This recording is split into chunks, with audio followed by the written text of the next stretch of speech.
Today we are talking about how to create a building in ProptechOS. To create a building, simply click the plus sign and a modal window called Create a Building will appear.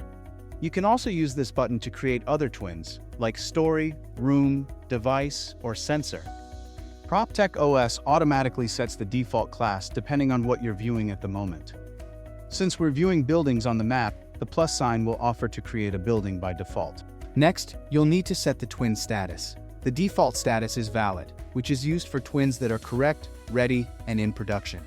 You can also use the status field to differentiate between twins that are under construction, choose incomplete status, or those you've created for testing, choose test status.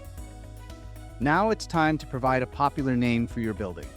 This should be the name you use on maps, in lists, or when talking about the building. For example, Building A or Annex would be good choices. You can also search for your building using its popular name.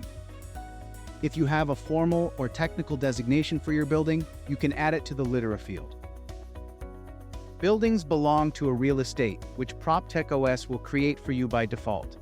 However, you can also find existing real estates in the drop-down menu by scrolling or searching. Finally, you'll need to set the coordinates for your building. This is necessary to give the building a position in space and show it correctly on the map. We've pre-selected some coordinates for you, but feel free to change them if you need to.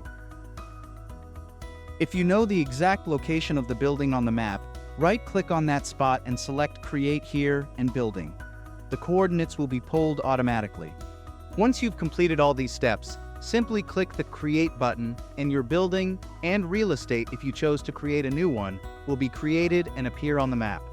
If you need additional assistance, feel free to contact us via email support@proptechos.com. Thanks for watching.